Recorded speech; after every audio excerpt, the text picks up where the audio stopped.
Assalamualaikum warahmatullahi wabarakatuh. A'udzu billahi minasyaitonir rajim. Bismillahirrahmanirrahim. Surah 2, Surah Al-Baqarah ayat 233. Allah berfirman, wal walidatu yurdi'na auladahunna haulaini kamilaini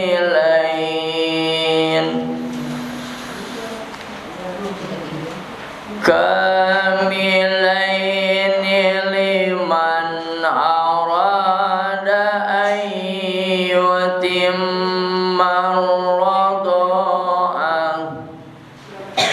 233. Wa 'alal mauludi lahu rizquhunna wa kiswatuhunna bil ma'ruf la tukallafu nafsun illa wus'aha la tudarra walidatum biwaladiha wala mauludun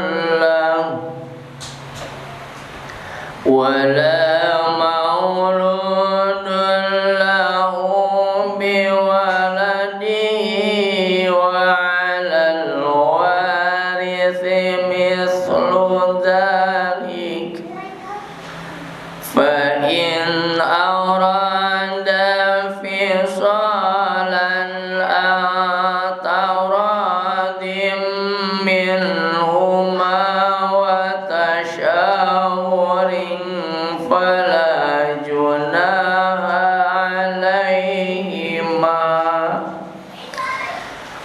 wa in aradtum atastardi'u auladakum fala junaha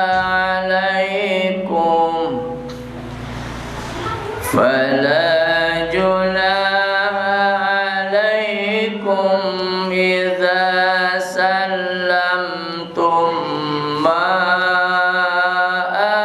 ataitum bil ma'ruf wattaqullaha wa'lamu annallaha bima ta'maluna basir.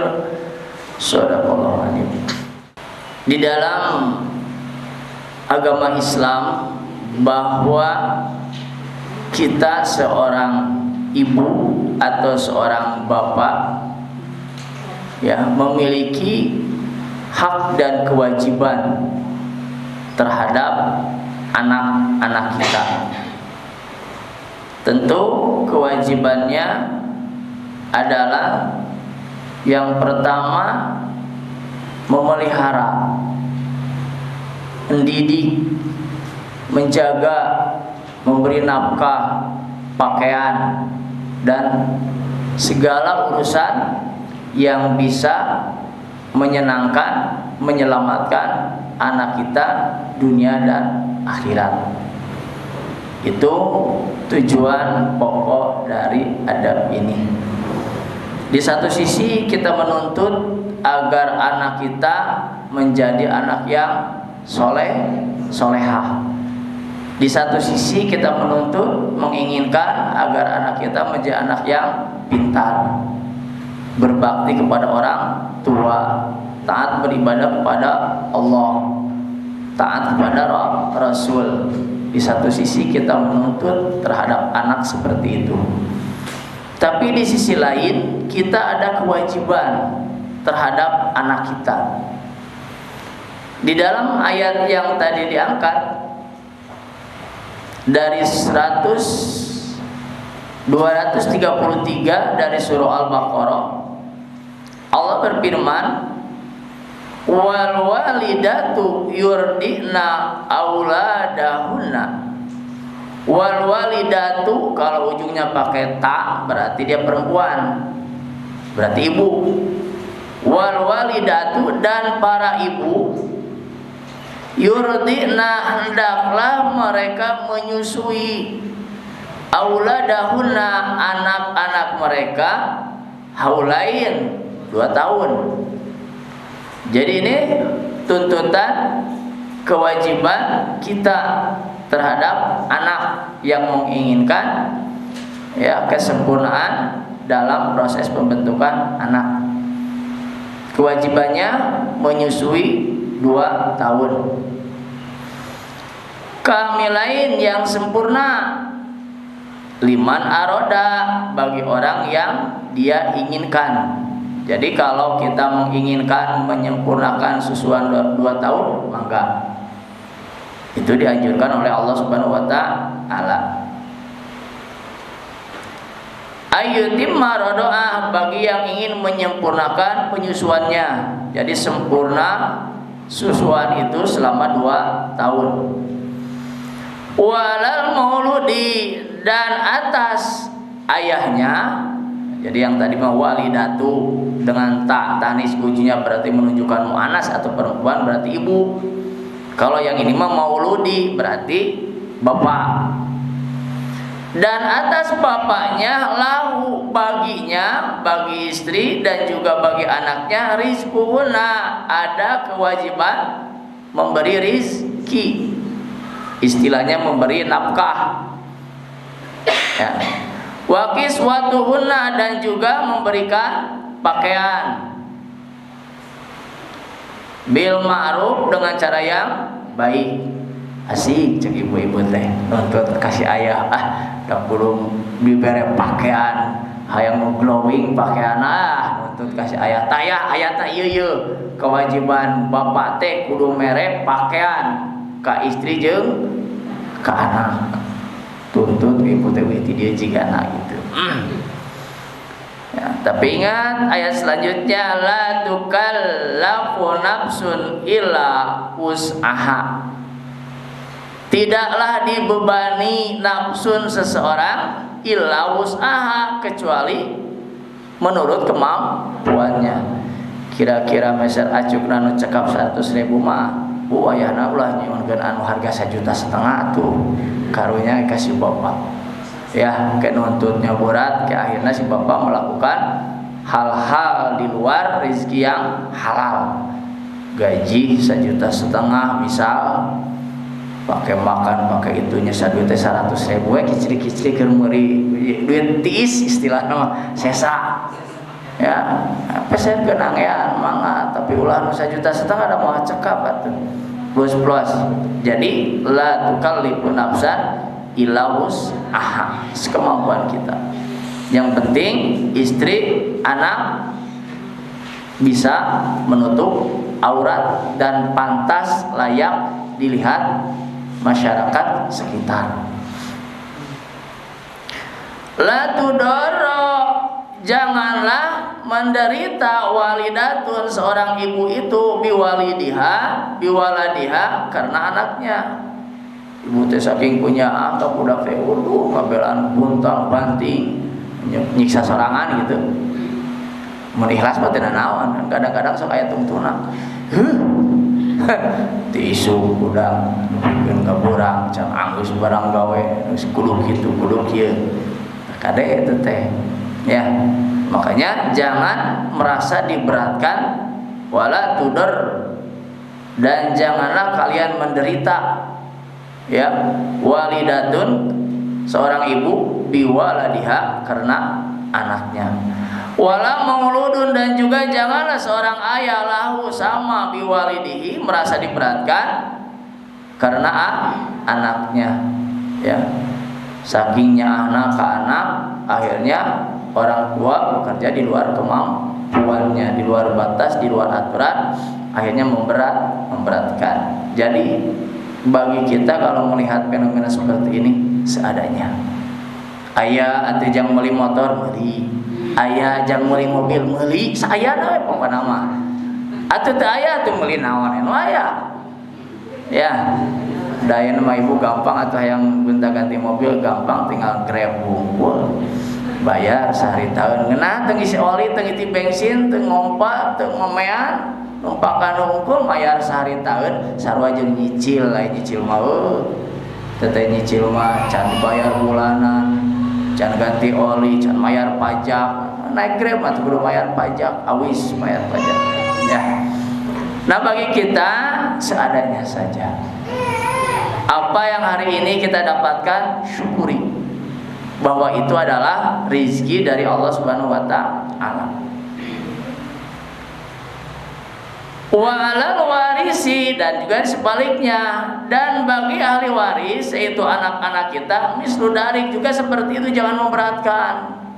Ibu ayeuna menjadi seorang ibu pasti punya ibu. Nah, ibu ge ulah memberatkeun ke orang tua agar anak kita tidak memberatkan kepada kita, itu maksudnya. Jadi ala warisi dan juga ahli waris anak-anak kita mislu dalik juga jangan sampai memberatkan. Nah, ini bagi ibu-ibu. Fa in aroda fi sholat, maka apabila keduanya ingin menyapi, can 2 tahun geus rek disapi.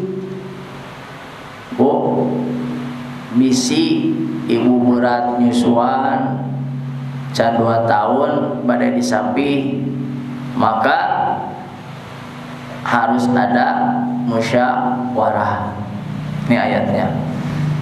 Fa in aroda pisola, maka apabila keduanya ingin pisola menyapihnya, si ibu jeung si bapak pengen menyapih anak, loh daya teh geus 1 tahun teh dah yang disapi eureunnan susunya, angtarodin dengan kerelaan minhuma dari keduanya, ikhlas ya guys, musyawarah teh menang nyapi budak can 2 tahun dek disapi, watasyawurin, dan musyawarahnya telah selesai, fala junaha alaihima, maka tidak ada dosa dari keduanya. Jadi kalau proses menyusui, apalagi generasi sekarang kurang kalih dah dicana kapagawean beraku ya orok, misalkan jatah cuti hamil, cuti melahirkan sudah selesai, nyarek dicacana ya, rek disapi we ganti kundot. Nah, ini zaman dot, zaman susu sapi ya. Selama ada musyawarah, keikhlasan dari ibu bapak, maka kata Allah fala junaha alaihima, tidak ada dosa. Tergantung situasi dan kondisi yang ada. Inilah nikmatnya beragama Islam. Di satu sisi kita harus menunaikan segala kewajiban kita kepada Allah Subhanahu wa taala yang memberikan adab-adab terbaik kepada anak kita, tapi di sisi lain Allah tidak pernah memberatkan. Tidak ada dosa apabila mau menyapih. Wa in, dan jika aratum, kalian ingin antas tardi'u, untuk kalian menyusukan kepada orang lain, misalkan qadarullah air susu ibunya tidak ada, bingung tadi bere asi bisi kumaha anak kira kekuatan anak susu sapi unggul, niat teh antas tardi'u, ingin menyusukan kepada orang lain, auladakum, anak-anak kalian itu, fala junaha alaikum, maka itu pun tidak ada dosa bagi kalian. Idza salamtum, apabila kalian menyerahkannya, ma'ataitum bil ma'ruf, apa yang kalian berikan bil ma'ruf, dengan kebaikan, mere mayar muruhkeun, disusukeun ke orang lain. Tapi hati-hati, harus diingat historis sejarahnya sampai nanti anak dewasa. Kenapa?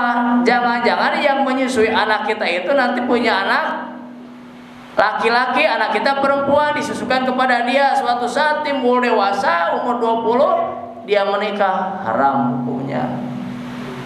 karena dia satu susuan. Maka dicatat ulah asal ditipkeun yeuh. Harus tahu turunannya, akhlaknya, ya.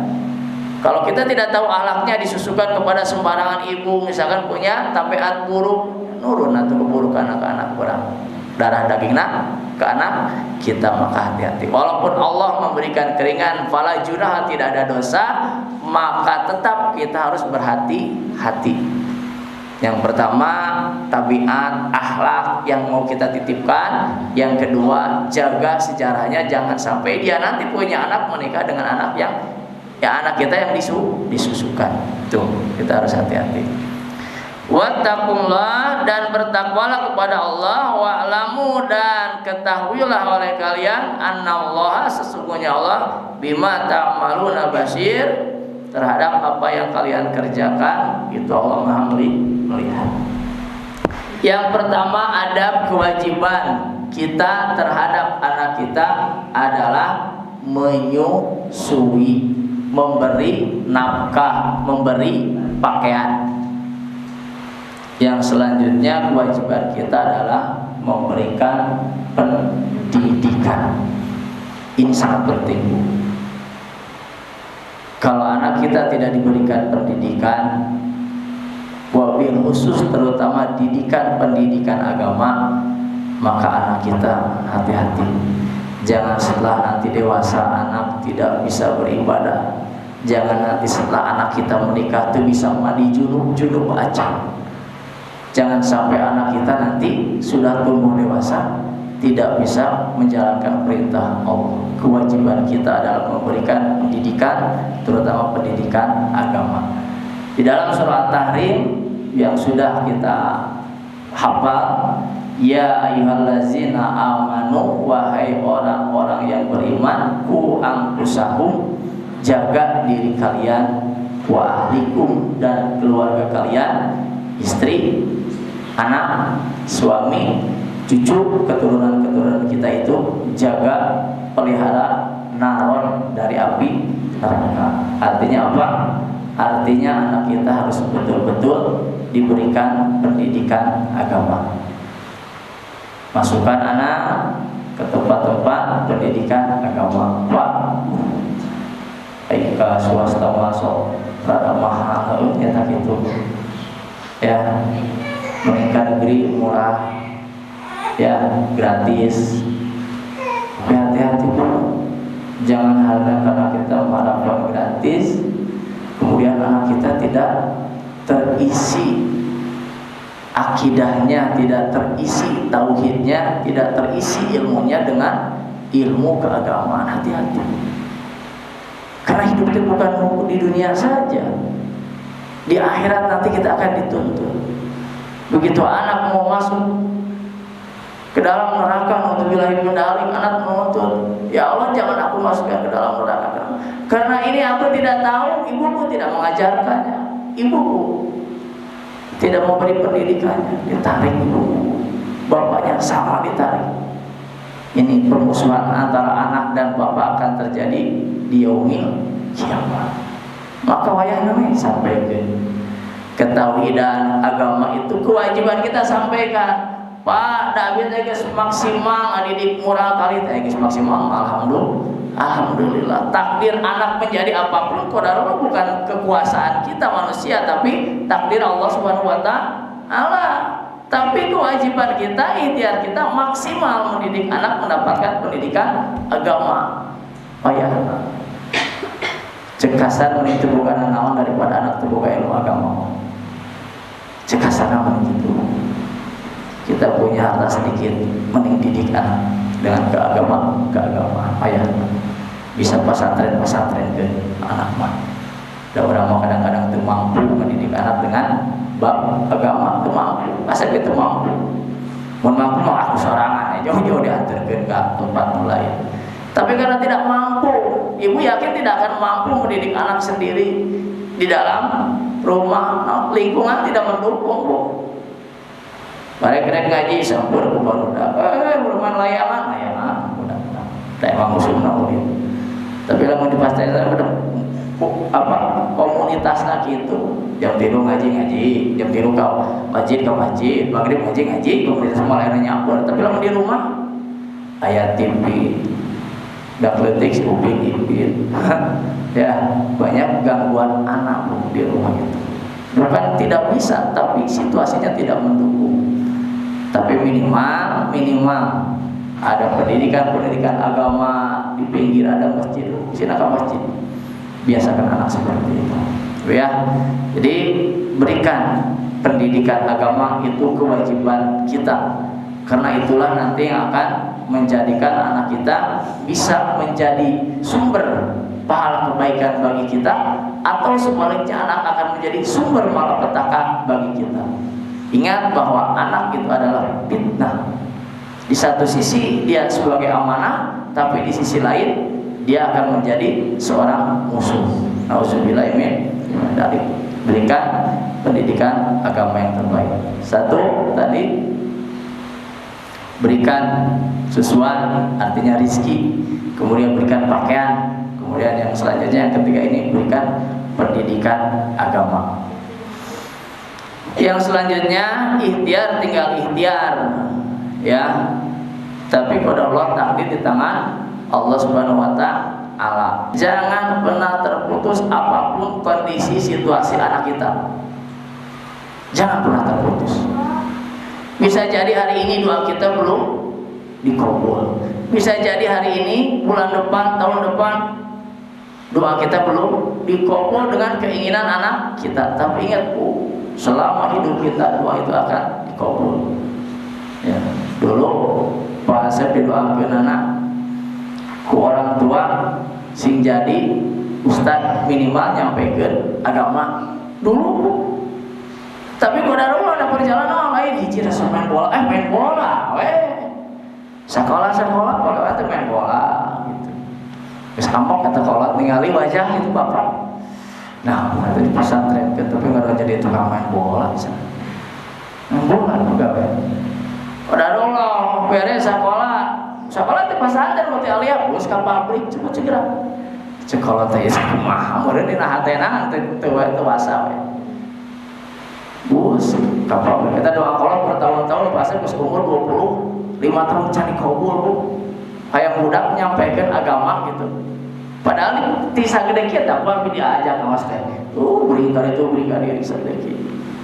Doa kolot hayang abi nyampaikan agama itu terus. Binok tahun di pabrik bu. Keluar di pabrik naon icaan abi.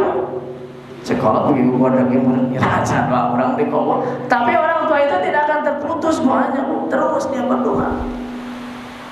Ya, sampai akhirnya pada Allah takdir Allah kieu we jadi pegawai Nabi. Dagang tinggalkeun pabrik bus-bus pangsiun. Ya. Pada Allah alhamdulillah orang tua terkabulkan. Separah tahun coba. Nah ibu pun jangan pernah terputus. Jika dalam dulu bapak abi ngadoa Pak saya cing jadi jelema bunga sing jadi raja, jika jadi raja bu, jika gitu. Bisa jadi bu. Obama siapa Obama? Tetap udah kita ngerti.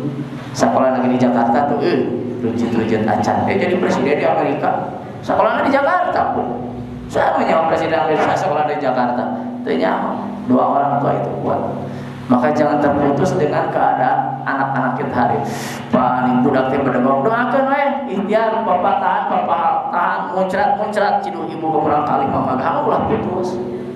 Sampaikan doa terus tiap malam, salurkan doa itu. Penting. Bahkan Nabi Zakaria mau ngadoa teh can boga budak geus adu Rabbi habli minas sholihin. Can boga budak eta teh. Rabbi habli minas budak urang geus boga sabede. Nabi pengen punya anak soleh, berdoanya luar biasa. Tiap sholat berdoa, tiap nabi itu diijabah. Can boga anak, qadarullah tahun-tahun Nabi Ibrahim kan diberinya di doanya dikabulkan itu udah tua baru punya anak. Nabi Zakaria, Rasul teh lila dikabulkan teh.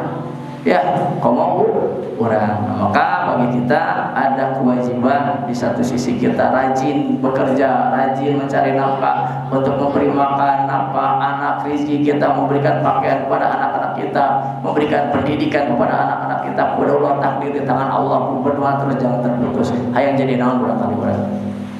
Kamu jadi naon barangkali. Aduh, anda tuh udah jelas. Ulah teh jelas kan doakan barangkali teh.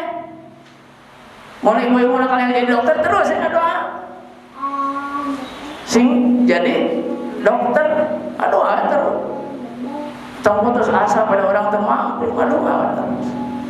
Atau kita jadi dokter asli, atau bisa ngubaran-ngubaran tetangga pada Allah sekali diusap, udah teh cager, perlu berobat bisa seperti itu.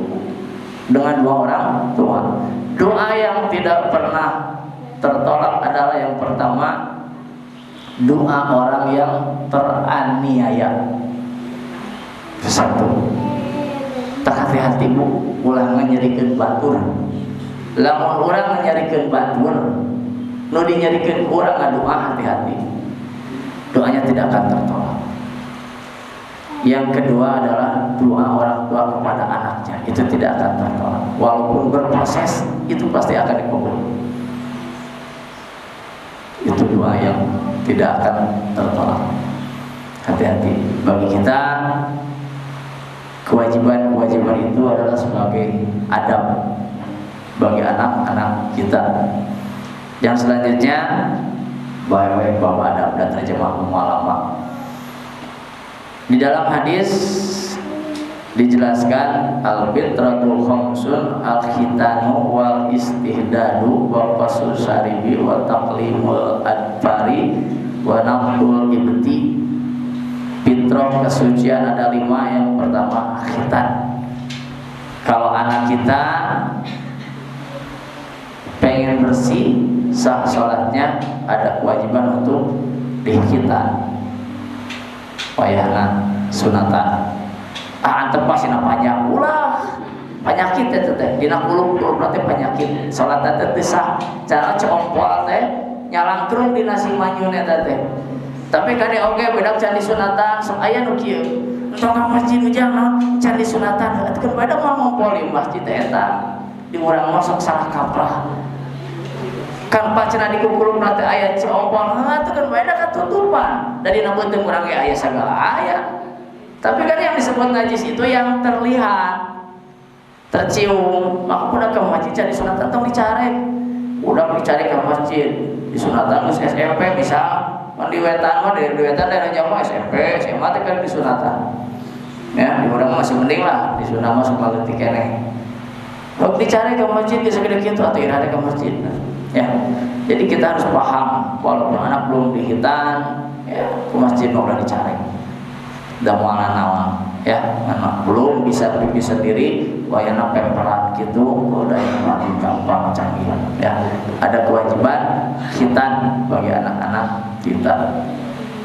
Itu mungkin walaupun nanti kalau kita ada kemampuan, begitu anak kita lahir 7 hari, kewajibannya yang pertama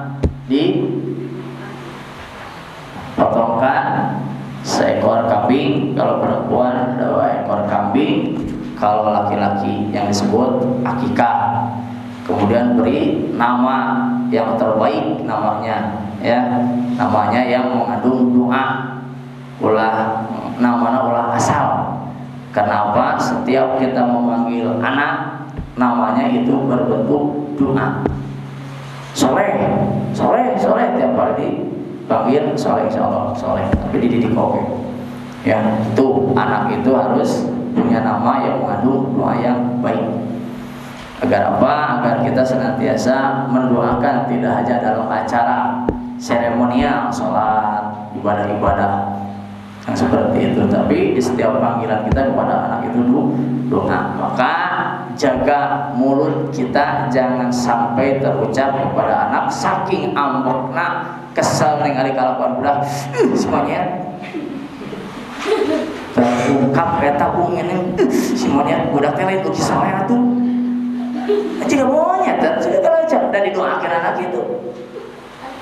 Nah, hati-hati doa itu bicara mari ibu gereget-gereget si loba duit atau gitu saking amokna ibu atau pinahkeun si loba duit juga jadi doang loba duit gitu ya. Jadi memanggil anak itu jangan dengan sebutan yang jelek, kotor, karena itu berbentuk doa ya. Itu mungkin yang bisa disampaikan selaku adab kita terhadap anak. Ada kewajiban bagi kita terutama mendidik anak-anak kita dengan didikan agama.